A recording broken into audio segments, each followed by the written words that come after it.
Hechos 2:42. Y perseveraban en la doctrina de los apóstoles, en la comunión unos con otros, en el partimiento del pan y en las oraciones.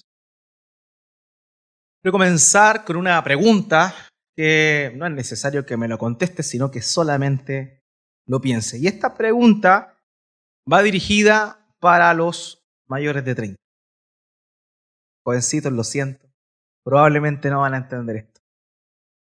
Pero, ¿qué pasa o qué se les viene a la mente cuando yo digo la siguiente frase?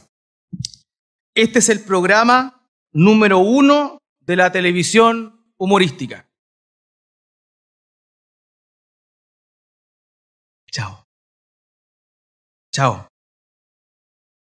Una serie familiar que se emitió en México a partir del año 73 y que duró hasta como el 80 aproximadamente en su versión original, pero luego a lo largo de los años ha sido retransmitida por canales de cable, por canales de televisión abierta, en streaming, en donde usted quiera. Hasta el día de hoy, después de 40 años, usted puede seguir viendo esa serie que marcó sin duda alguna a más de una generación.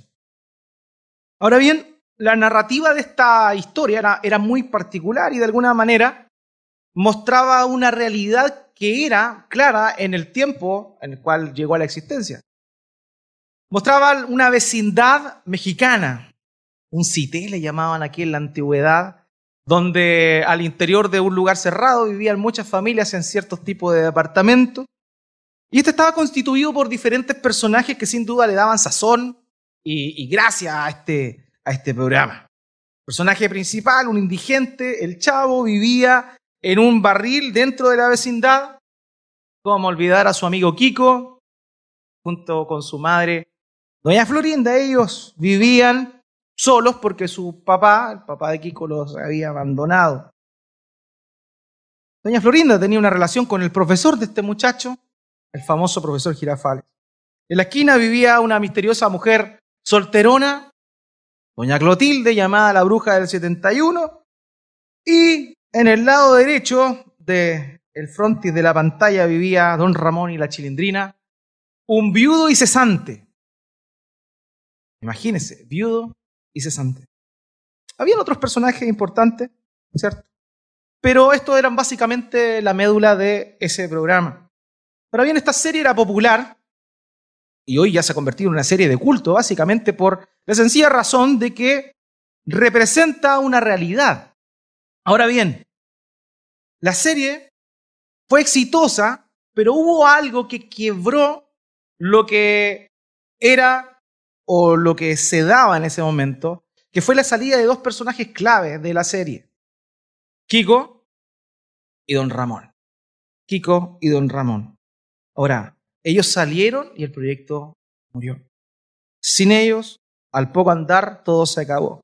Y uno podría preguntarse por qué razón y un poquito a la sociología y a la psicología de lo que sucedió en ese momento, sin duda, pero lo interesante es que el programa no podía continuar porque era una vecindad que manifestaba y que era característica y que cada pieza dentro del escenario era relevante.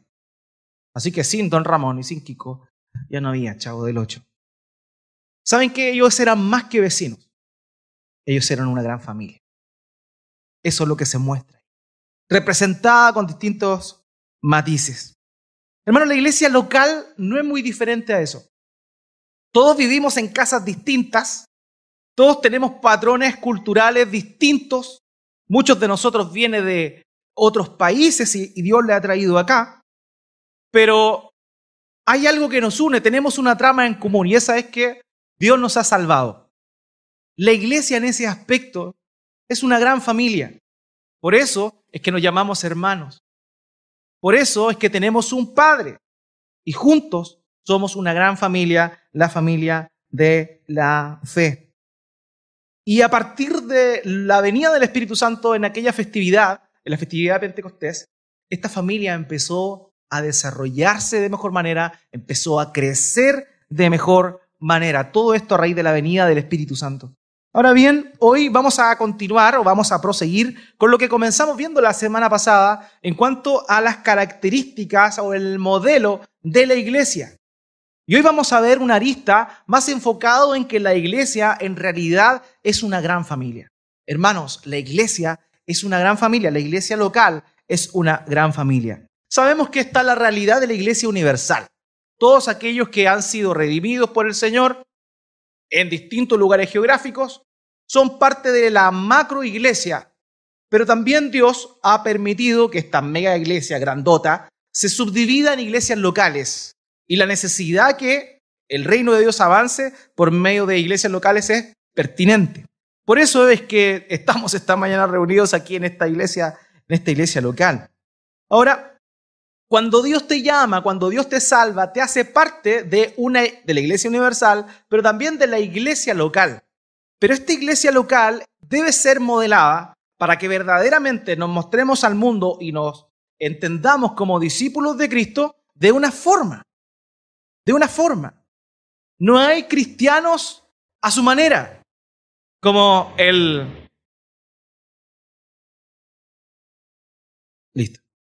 como el afamado Frank Sinatra cantaba en su momento. Hoy estoy puro diciendo cosas de antaño. My way. Y aquellos que viven a su manera. No, queridos, el cristiano verdadero no es aquel que vive a su manera, sino aquel que vive a la manera de Dios. Y es por eso que Dios nos muestra cómo es que debemos nosotros ser, particularmente, pero también como comunidad. Y la semana pasada hablamos de la importancia de que entendamos que los discípulos de Cristo guardan la palabra de Dios, que es algo fundamental. Sin la palabra de Dios no vamos a ninguna parte, no tenemos ninguna directriz clara. Sin la palabra de Dios cualquiera puede decir cualquier cosa y todo puede pasar, todo puede suceder, todo puede creerse. Pero la palabra de Dios es el cimiento de la voluntad de Dios. Es el cimiento de lo que Dios quiere mostrarnos. Es su revelación. Y por eso es tan relevante. Y los discípulos, al principio de esta nueva etapa del pueblo de Dios, como donde se le denomina, ¿cierto?, como iglesia, pero sin duda la iglesia es el conjunto de todos los salvos a lo largo de la historia. No es una cuestión que comienza a surgir, digamos, a partir de la venida del Espíritu Santo. No, la iglesia es el pueblo de Dios y Dios ha tenido pueblo desde que fundó el mundo. Pero esta nueva administración o manifestación de la obra del Espíritu Santo dentro de su pueblo generó esto que estamos viendo acá en el versículo 42 y que debería ser el modelo en el cual nosotros nos movemos como iglesia. Y la semana pasada hablamos de la importancia de la palabra, cómo los discípulos verdaderos guardan la palabra, viven la palabra, perseveran en la doctrina de los apóstoles, no en cualquier doctrina, no en cualquier cabeza de pescado que alguien que se autopercibe, como está de moda ese término, como apóstol puede decir. No, es la palabra de Dios, nuestra única norma de fe y de conducta. Cualquier cosa que se diga fuera de la palabra de Dios como una orden divina, evidentemente está fuera de lugar y no debería ser considerada por quienes se creen cristianos. Pero aquí vemos, aparte de la perseverancia en la doctrina de los apóstoles, 3 elementos que son característicos de los discípulos de Cristo. En primer lugar, los discípulos perseveran en la comunión. Hermanos, los discípulos perseveran en la comunión. En segundo lugar, los discípulos recuerdan continuamente la obra de Cristo. Y en tercer lugar, los discípulos oran juntos. Estos 3 elementos, hermanos, son aquellos que deberían siempre moldear a la iglesia de Cristo. Y deberían moldearnos a nosotros y hacer un análisis y ver que si estamos fallando como parte del cuerpo, como participantes de la iglesia, en algo de esto. Porque el modelo de Dios, de la iglesia, es este. Y debemos humillarnos delante de la palabra de Dios y pedirle a Él que nos ayude a moldearnos conforme a esto. Ahora bien, el versículo 42 dice, y se dedicaban, ahora estoy leyendo la Nueva Biblia de las Américas, se dedicaban continuamente a las enseñanzas de los apóstoles a la comunión. Aquí es interesante porque dice continuamente, la Reina Valera dice perseveraban, dando a entender de que es necesario mantenerse firme en esto. Hermanos, la comunión, y voy a definir qué es eso, voy a explicar a qué se refiere con comunión, es algo que no es natural en el cristiano. No es que tú te hiciste cristiano y, tengo que estar en comunión. Por eso hablaba de la perseverancia. Porque algo que se persevera es algo que es continuo, constante, y uno tiene que mentalizarse que a partir de ese momento comienza a ser parte de la vida de uno. Algo que yo persevero es algo importante. Dentro de la dinámica de la disciplina se enseña mucho que hay en 3 semanas una disciplina, algo se convierte en un hábito. En 15 días algo se convierte, o un poquito más, se convierte en un hábito. Y cuando algo se convierte en un hábito, ya es mucho más fácil. Pero para que se convierta en un hábito hay un proceso de entrega, de sacrificio, en el cual me mentalizo que tengo que ir para allá. Y en este caso, la comunión, hermanos, es algo que tenemos que mentalizarnos que se requiere. No es una opción para el cristiano. Es parte de lo que tiene que hacer. Para un discípulo, para un cristiano, estar junto con otros creyentes, ser parte, y escuche bien, ser parte de la iglesia local viene siendo una necesidad. Ahora, cuando nosotros comenzamos a vivir como cristianos, de pronto empezamos a ver muchas cosas que se empiezan a abrir delante de nosotros. Comenzamos a ver un montón de cosas que tienen que cambiar en nuestras vidas. Y lo más común es que consideramos que algunas son más importantes que otras. O sea, nuestro proceso de cambio comienza puntualmente en algunas cosas que nosotros creemos que requieren una solicitud mayor a la hora de abordarla y cambiarla. Pero el tema de la comunión es algo que tiene que estar en nosotros interiorizado como una gran necesidad del estar juntos y debemos trabajar en ello.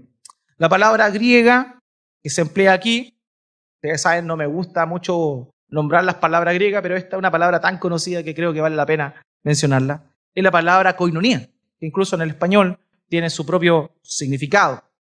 Y esta hace referencia a nuestra vida cristiana en común. Ahora, los cristianos tienen comunión o comparten o tienen vidas en común en 2 factores muy importantes, en aquellas cosas que compartimos entre nosotros internamente y también lo que compartimos para afuera. Es decir, hay cosas que nosotros tenemos en común y una de esas, y la más importante, amados, es que nosotros tenemos comunión con Dios. Todos nosotros individualmente tenemos, si es que hemos nacido de nuevo, si es que nos hemos arrepentido de nuestros pecados, si es que creemos en Jesucristo, es que el Padre, el Hijo y el Espíritu Santo, el Dios Trino, vienen a morar dentro de nosotros por medio del Espíritu Santo, evidentemente. Tenemos comunión con Dios y cada cristiano tiene en común eso con el otro. O sea, no solo hay una comunión con Dios, sino que también una comunión entre nosotros a raíz de esa comunión. Por tanto, ese es un elemento interno que cada cristiano tiene, la comunión con Dios. Es algo que tenemos en común. En 1 de Juan, capítulo 1, versículo 3, el apóstol dice lo siguiente: lo que hemos visto y oído les proclamamos también a ustedes, para que también ustedes tengan comunión con nosotros. En verdad, nuestra comunión es con el Padre y con su Hijo Jesucristo. Se da cuenta cómo es que esta comunión, esta koinonía, también tiene un carácter vertical en cuanto a nuestra relación con Dios. Todos los que han nacido de nuevo tienen en común que tienen comunión con Dios. En 2 de Corintios capítulo 13, versículo 14, el apóstol dice: la gracia del Señor Jesucristo, el amor de Dios y la comunión del Espíritu Santo sean con todos ustedes. Somos tan distintos los unos de los otros. Somos como doña Florinda, como doña Clotilde, como el Chavo, todos distintos, distintas formaciones, distintos nivel socioeconómico, nivel cultural, diferentes características, dones, actitudes, etc. Pero nos une el mismo Padre, el mismo Salvador y el mismo Espíritu Santo que vive dentro de nosotros. Y esa es una razón o un motivo suficiente para voluntariamente desear tener comunión los unos con los otros. Dentro de la iglesia local de pronto se da la dinámica de que uno no tiene cierta afinidad con ciertas personas. ¿Por qué? porque tal vez no están en la misma etapa de la vida o no tienen muchas cosas en común. Por ejemplo, se da mucho, y yo agradezco a Dios porque en nuestra comunidad es pequeña, pero a lo largo de los años no se ha dado, que es muy común la segregación etaria. Por ejemplo, los que son más jóvenes no consideran a las personas que son mayores.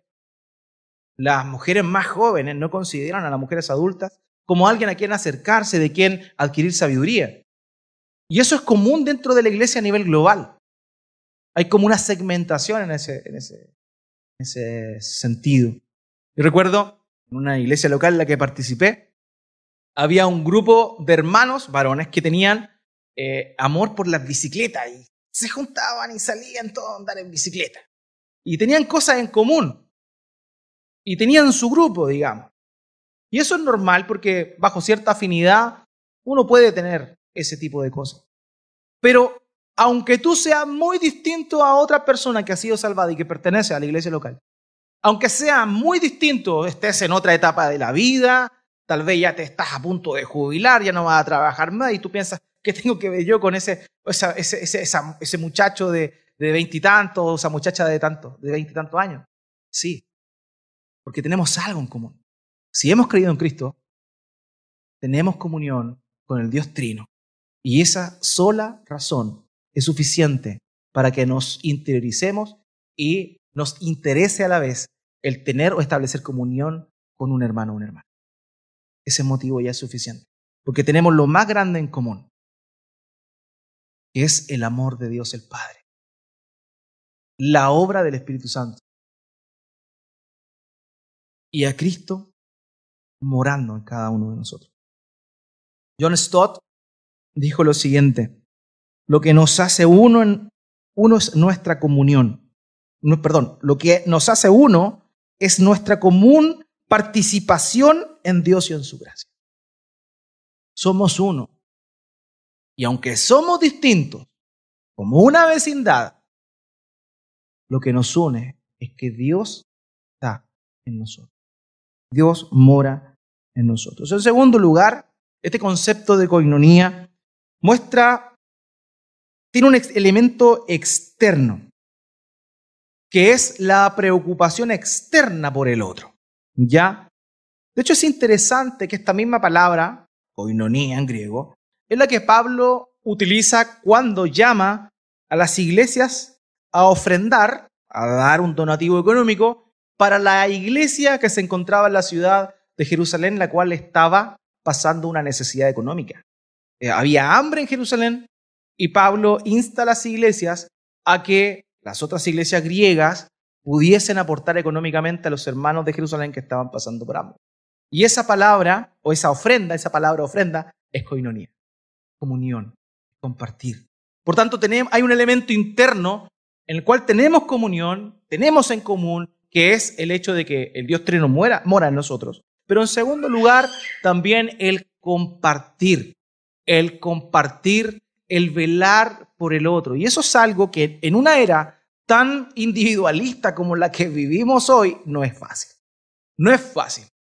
En el tiempo de la iglesia del Nuevo Testamento, la vida básicamente estaba en función a la agricultura. Por tanto, eran solidarios los unos con los otros. A la hora de si les faltaba algo, alguien producía y podía dar a los que le faltaban. Pero en nuestra época eso es algo más complejo, debido a que no es que sea complejo, lo que pasa es que no es natural y espontáneo para nosotros. ¿Por qué? Por el tipo de modelo que vivimos, por lo menos en este lado del mundo, en Occidente, el modelo económico que vivimos también. Pero más allá de eso, el compartir es algo importante y crucial para un cristiano. Y cuando hablamos del compartir, podemos partir de algo que es gratis, entre comillas, es gratis, que es el tiempo. De hecho, el tiempo no es gratis. Cada minuto vale algo. Pero es algo importante que podemos compartir. El tiempo juntos. El compartir un té, un almuerzo, el compartir un pan con mantequilla, lo que sea. Eso es una gran bendición y es lo que los discípulos hacían en el principio. manifestaban esta comunión que tenían con Dios por medio de compartir, de pasar tiempo juntos, estando juntos en realidad. Y eso es vital, eso es vital. Por eso es que como iglesias también, cada cierto tiempo tenemos estos que se llaman Ica Comparte, que es un momento en el cual después del culto comemos todos juntitos para pasar un buen rato, para compartir, tener comunión todos. Eso es maravilloso. Ahora, en el tiempo del Señor Jesucristo había un grupo o una secta religiosa que no aparece descrita en la Biblia o no aparece descrita en el Nuevo Testamento, básicamente por el lugar donde estaban. Se llamaban los esenios. Y los esenios eran un grupo de judíos bien particular que quisieron apartarse de la falsa religiosidad que llevaban los saduceos y los fariseos, quienes eran las sectas judías más prominentes de ese tiempo. Ellos no querían ser falsos como estas otras dos mencionadas y se fueron a vivir al desierto en una vida monástica para no fallar a Dios, para ser fieles a Dios. Y ellos tenían una iniciación muy particular. Ellos tenían la obligación de vender todo y ponerlo en común. Ahora, cuando vemos esto en el Nuevo Testamento, la otra semana, Dios mediante, vamos a avanzar en ello y vamos a verlo. Nunca vemos en la historia de la iglesia una obligación de vender todo y repartirlo. Es algo que vemos ahí, que afloró y surgió de manera natural en el corazón de los cristianos de esa época. Pero de ninguna manera fue una ordenanza por parte de los apóstoles. De hecho, en el capítulo 5 nosotros observamos cómo es que hubo un problema grande con un matrimonio que al ver que todos estaban vendiendo las cosas y las ofrendaban para poder ayudar a los que estaban en necesidad, vieron que era la moda. Entonces, al ver que esto era la moda, ellos también lo hicieron. Y fueron donde Pedro y le dijeron, oye, todo esto es lo que vendimos y todo el precio lo queremos dar al Señor y para su obra, para sentirse orgullosos de eso. Pero el Espíritu Santo movió a Pedro a decirles que eso no era todo. Ahora, cuando vemos el caso de Ananías y Zafira, algunos entienden que en realidad el problema de ellos era que no dieron todo. No, ese no era el problema. El problema es la mentira que hicieron ante Dios y ante el Espíritu Santo. Pedro les dice, oye, antes de venderlo, ¿acaso no era de ustedes? Sí, era de ustedes. Y después de haberlo vendido, la suma que obtuvieron de eso, ¿acaso no era de ustedes también? Sí, era de ustedes. Entonces, ¿por qué le mintieron al Espíritu Santo? ¿Qué le mintieron a Dios? Ese fue el problema. Nunca hubo una obligación de vender todo y repartirlo equitativamente. Eso suena más al marxismo que a la Biblia.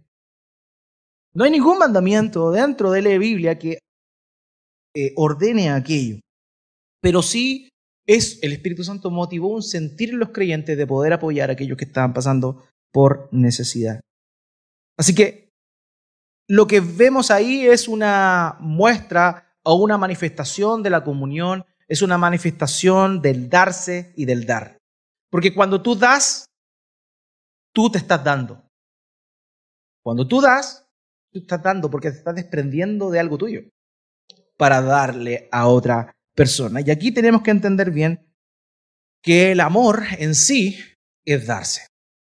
No hay mayor o mejor definición de amor que el darse. Amor es darse. Tú amas a una persona cuando tú te das por esa persona. ¿Y qué das? Tiempo, recursos, cariño, preocupación, etc. Amor es dar.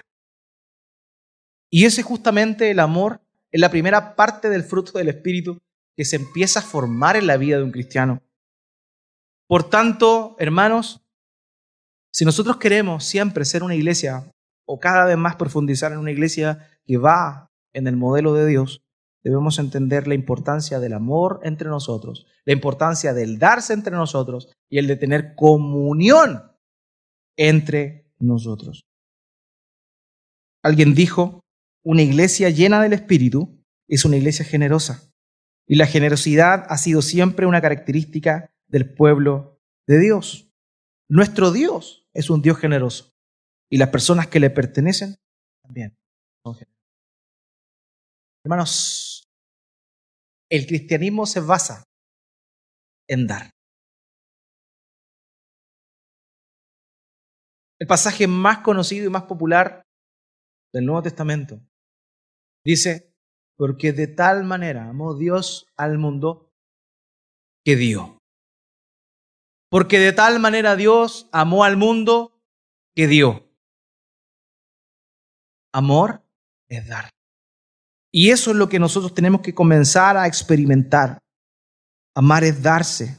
Y es algo que Dios demanda de los cristianos.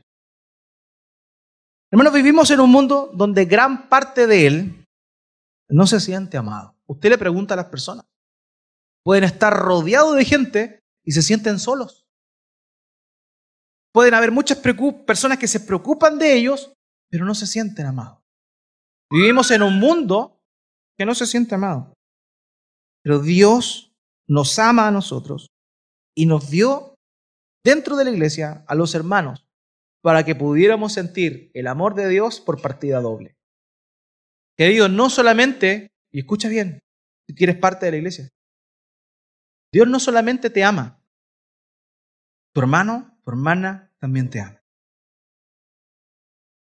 Y es justamente cuando hemos pasado por necesidad, cuando hemos pasado por aflicción, que hemos podido ver el amor de Dios manifestado y representado en el amor que Dios pone en el que está al lado. Muchas veces yo he estado desanimado también, dentro de mi vida de fe, dentro de mi labor pastoral. Pero cuando vienen esas inseguridades de pronto, ha sido un hermano o una hermana, con una palabra, con una acción, han vuelto a confirmar el amor de Dios que Él tiene para con mi vida y también el amor que Él da a los hermanos para mostrar que tienen para conmigo. Y eso es tremendo. Un cristiano no debería sentirse solo porque siempre está acompañado. Pero ahí está nuestra responsabilidad de poder estar juntos, de poder tener esa comunión. No sé si a ustedes les pasa, pero hay personas o amistades que ustedes pueden suspender por un largo tiempo, pero suspender no por una discusión, un problema, sino más bien suspender a causa de la distancia. Por ejemplo, tenían unos amigos y estos se fueron a otro lugar, o usted se movió y se fue a otro lugar. No sé si a usted le ha pasado, pero cuando se vuelve a reencontrar con esas personas, es como que el tiempo no pasó, como que se estancó y uno continúa con el mismo aprecio por esa persona, con el mismo amor, cariño y preocupación por él o por ella. Eso es lo que también debe darse en la iglesia. La comunión que debemos tener debe generar eso. Probablemente por cosas de la vida, por los afanes del día a día, de pronto no estamos conectados los unos con los otros. Pero esa relación fluida, esa relación de amor, de cariño, debe siempre ser parte de nuestra vida.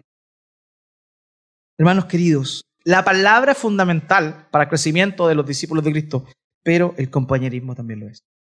El compañerismo también lo es. Y la comunión con los santos, ellos perseveraban en la comunión, es fundamental para todo cristiano. ¿Sabe por qué? Porque no hay cristianos sin iglesia local. De verdad. No hay cristiano sin iglesia local. Porque tenemos que entender algo. Alguien dijo en una oportunidad lo siguiente: la razón por la que los cristianos estamos comprometidos con la iglesia es que Dios está comprometido con la iglesia. ¿Se da cuenta? La razón por la que nosotros como cristianos tenemos que estar comprometidos con la comunidad es porque Dios está comprometido con la comunidad. Esa es la razón fundamental. Dios se preocupa, Dios nos cuida, Dios nos ama, por tanto nosotros tenemos que amar lo que Dios ama. De hecho es cierto, muchas veces la iglesia pierde el foco con su misión fuera de la iglesia porque se preocupa un poco de las cuatro paredes. Siempre se habla, oye, tenemos que ser iglesia fuera de las cuatro paredes. Sí, es verdad. Estamos más que claros con eso, lo he predicado un montón de veces. Pero lo que estamos hablando hoy, lo que el Espíritu Santo nos está recordando por medio de su palabra hoy, es que debemos fortalecer los lazos internos dentro de la iglesia. Más todavía. Más todavía. El problema del cristiano promedio hoy no es que está comprometido con la iglesia y no con los de afuera. El problema es que no está comprometido ni con los de adentro ni con los de afuera. está viviendo una vida en independencia, está cumpliendo sus sueños, sus metas, sus proyecciones, lo cual no está mal, pero no olvidemos la importancia que tiene esto también. Tenemos una gran labor dentro de la iglesia, entre nosotros y también afuera. Pero la iglesia es parte y fundamental de cada uno de nosotros. Hermanos, somos la familia de la fe. Somos la familia de la fe. Yo no tengo mi familia acá. Mi familia vive en Concepción, octava región. Mi esposa no tiene su familia acá. Viven en la cuarta región, en La Serena. Pero aquí nosotros tenemos. Porque aquí los tenemos. Una de las cosas que más me preguntaban los hermanos cuando nos vinimos acá a esta obra misionera desde La Serena, ¿cómo no echan de menos allá? Cuando uno lo piensa, sí, evidentemente hay ciertas cosas que uno extraña.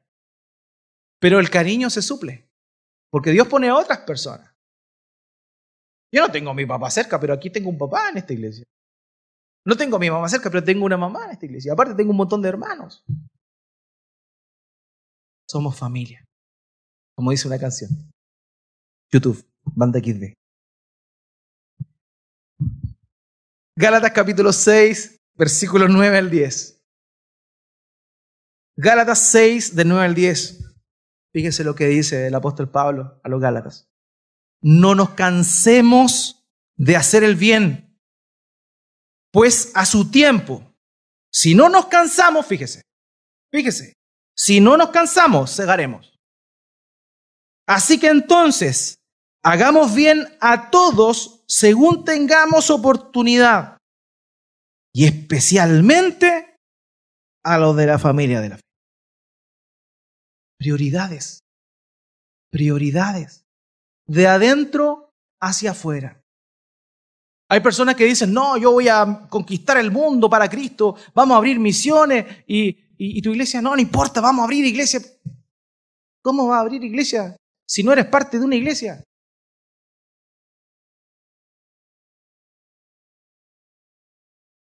¿Cómo vas a querer que se sujeten a ti si tú nunca te has sujetado a nadie? Es ridículo pensarlo así. Familia, formamos familia y nos vamos multiplicando. Esa es la labor, eso es lo que pasa. Dios nos unió a una nueva familia y una familia eterna. Quizá, queridos, con la familia de afuera tenemos malas experiencias, quizá. No lo sé, desconozco eso. Tal vez como hermanos no eran unidos, tal vez, no sé, yo he visto familias que entre los hermanos se juntaban a puro pelarse. No había uno y pucha, el que no estaba en la reunión familiar perdió, po.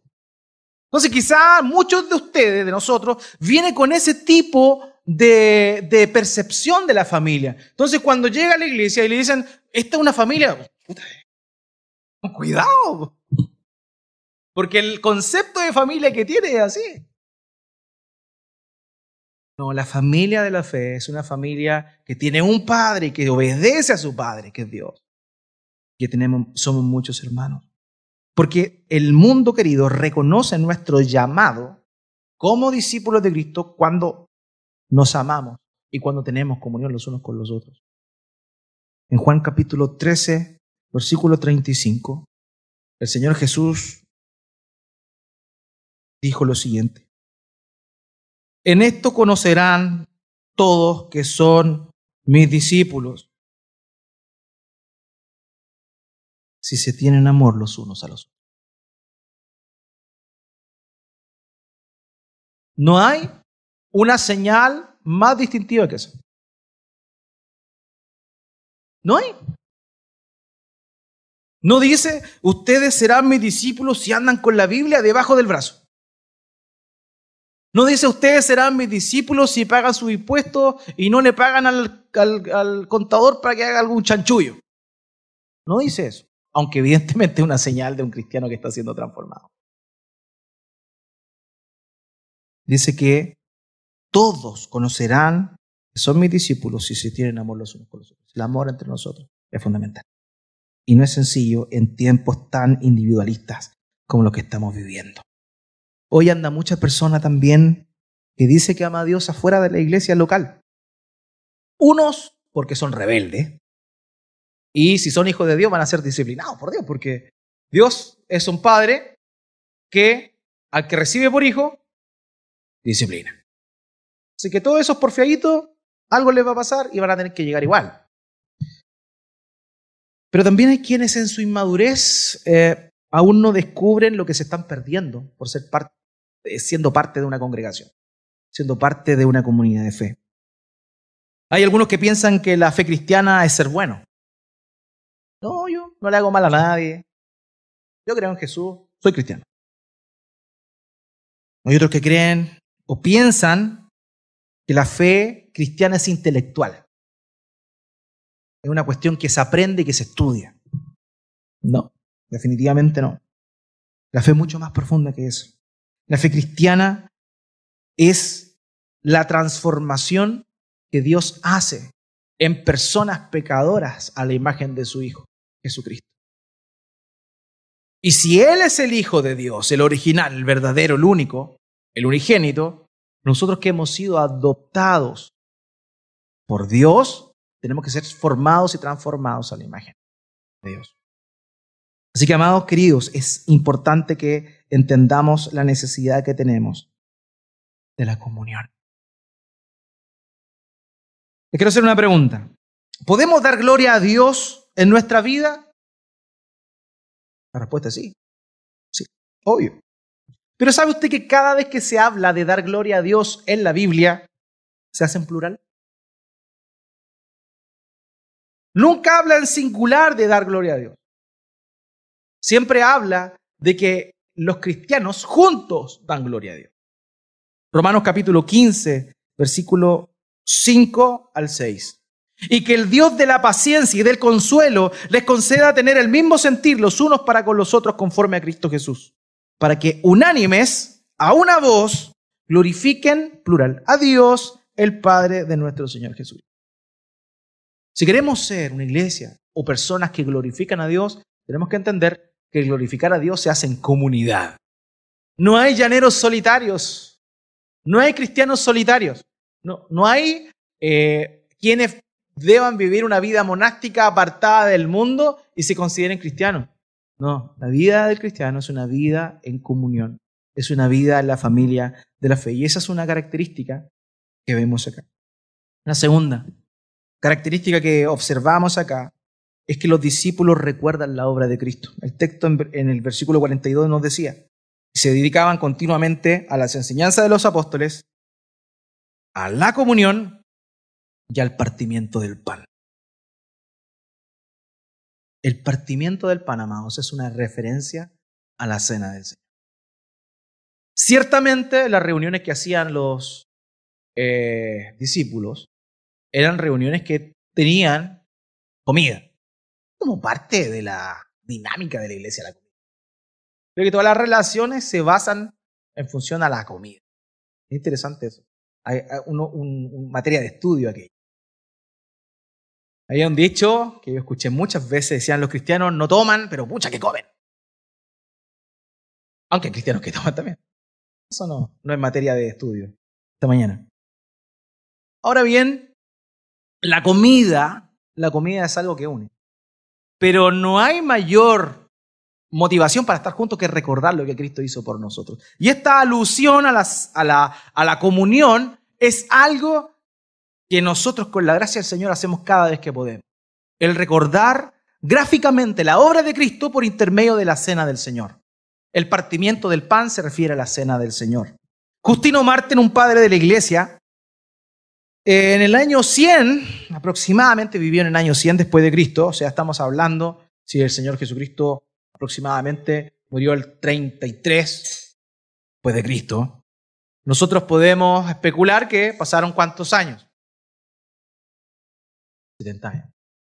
Y este hombre dijo lo siguiente, en su escrito sale representado, es en el día llamado del sol, el domingo, todos los hermanos se reúnen en un lugar y leen las memorias de los apóstoles o escritos de los profetas. Luego el que preside exhorta a la imitación de estas cosas. Después nos ponemos de pie y oramos. Concluida nuestra oración, se trae el pan y vino. Y el que preside ofrece oración y acción de gracias. Y el pueblo asiente diciendo amén. Eso era lo que hacía la iglesia apostólica. O sea, la iglesia primitiva a esta altura ya. Los herederos de la iglesia apostólica, la comunión, recordar la obra de Cristo a través de la cena del Señor. Por esa razón nosotros lo hacemos cada vez que podemos. Porque más allá de que en los sermones uno habla de Cristo, habla de su obra, habla de la necesidad que tiene, pero también el elemento visible de la comunión, de la cena del Señor, del partimiento del pan, genera algo en nosotros. Hermanos, la iglesia cristiana tiene que hablar de Cristo. Tiene que recordar a Cristo. Una iglesia, bueno, nosotros llamamos Iglesia Cristiana Antofagasta. No podríamos ser Iglesia Cristiana Antofagasta o llamarnos así si no habláramos de Cristo. Y si no habláramos de Cristo seríamos patudos. Seríamos patudos porque ¿cómo una iglesia se llama cristiana y no habla de Cristo? Porque Cristo es el centro de la fe cristiana. Y los discípulos cada vez que podían recordaban la obra de Cristo. Nosotros no somos un club moralista. No somos un club moralista, tampoco un club intelectual, tampoco somos un club social, ni tampoco somos los campeones que están aquí reunidos. Somos cristianos y cristianos significa pequeños cristos. Y como pequeños cristos tenemos que imitar y seguir las pisadas de nuestro Señor. No hay cristianismo sin Cristo. Por tanto, el motivo de nuestras reuniones tiene que ser exaltar a Cristo. Tú de pronto ves por las redes sociales, por YouTube o alguna otra cosa en Facebook, etcétera, y de pronto ves sermones o extractos de predicaciones de algunos sermones de algunas personas conocidas, populares y todo eso, y hablan de todo menos de Cristo. De todo. De la unción, de la paternidad y esas cosas.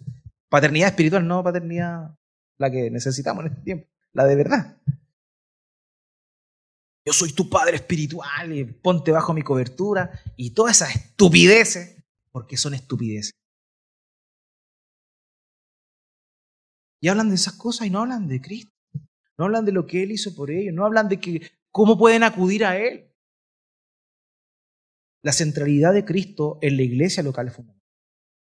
Nos centramos en Cristo.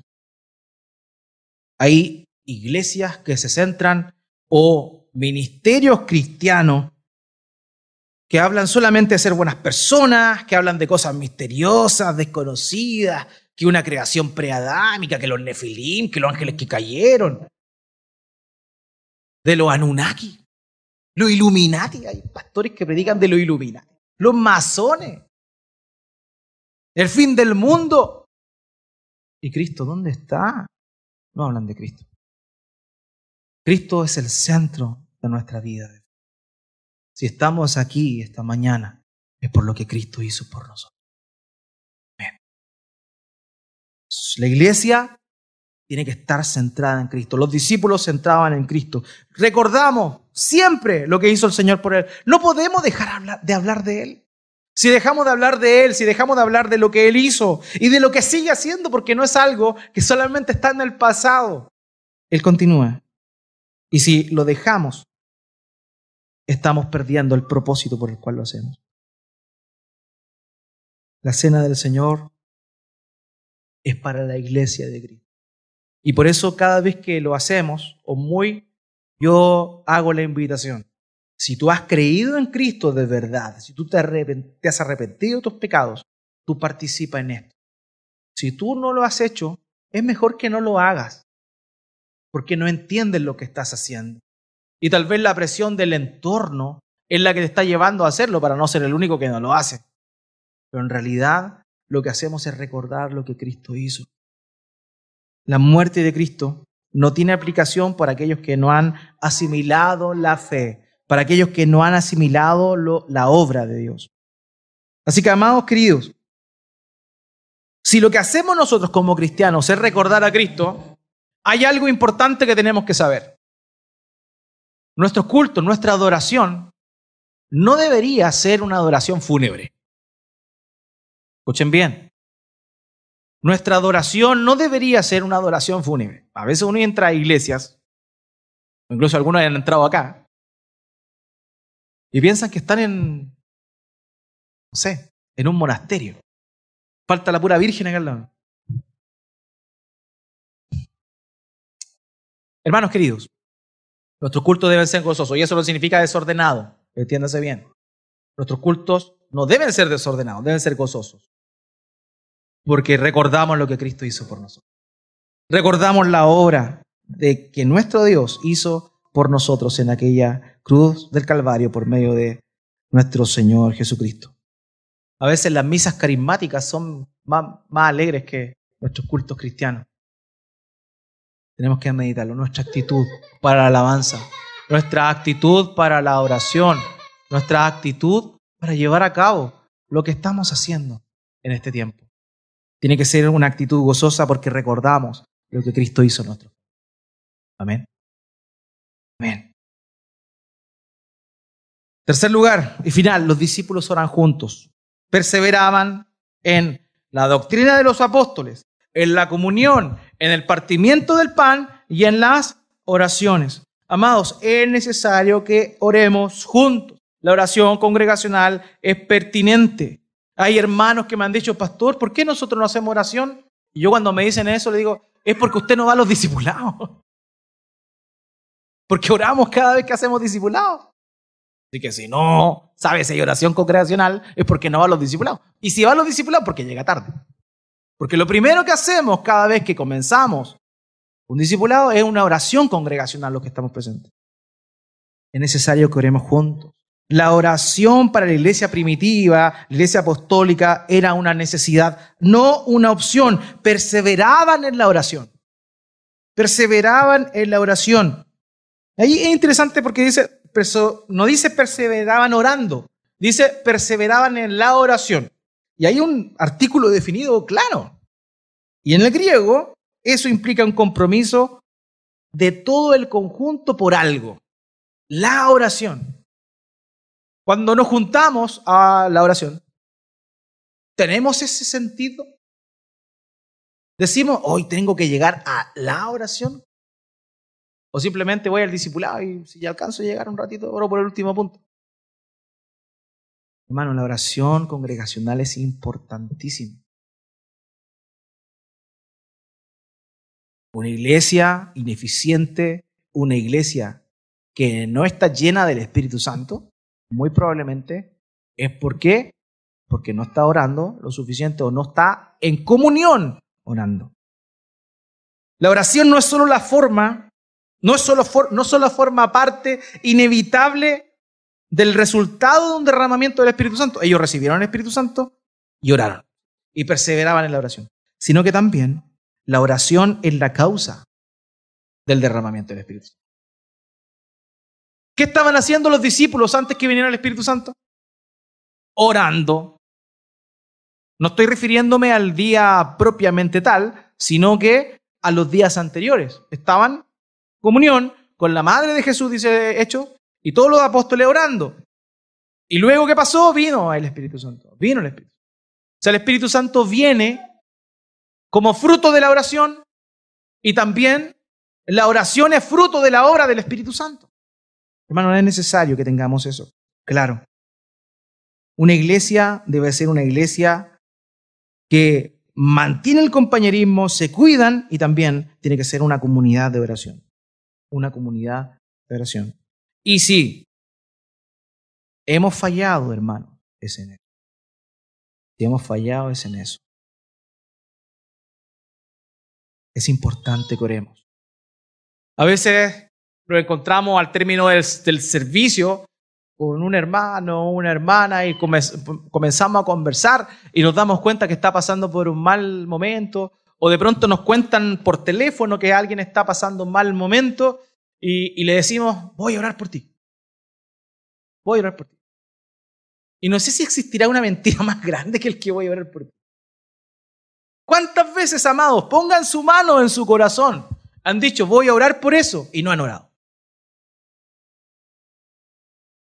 Ahora, si usted todas las veces que ha dicho, voy a orar por eso y ha orado, me dice para al final del culto sacarme una foto con usted. ¿Cuántas veces hemos dicho, voy a orar por ti, voy a orar por eso y no lo ha hecho? Le quiero hacer una invitación. Cuando usted sepa de algo, de algún hermano o una hermana, no diga voy a orar por ti. Ore ahí por él o por ella. Ore ahí. No sé qué me está pasando esto. Oremos. Venga para acá. Esa debe ser nuestra actitud. Necesitamos orar los unos por los otros, pero en comunión también. Y qué rico es cuando uno ve eso. Qué rico es cuando uno ve esa preocupación y también esa prestancia y disposición para la oración. En Santiago 5:16 dice, por tanto, confiésense sus pecados unos a otros y oren unos por otros para que sean salvos. Oremos los unos por los otros. Oremos juntos y oremos por nosotros. Qué importante es eso.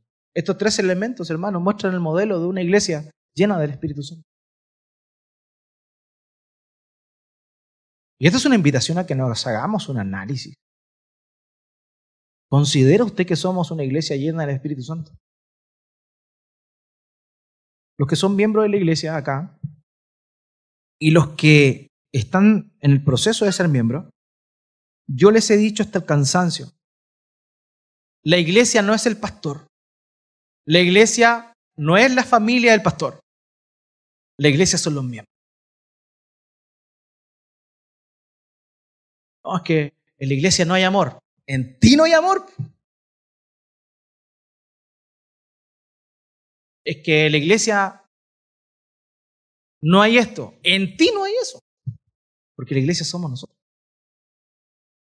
Y si sentimos de pronto que nos falta algo, que falta algo como iglesia, es porque cada uno de nosotros nos está faltando.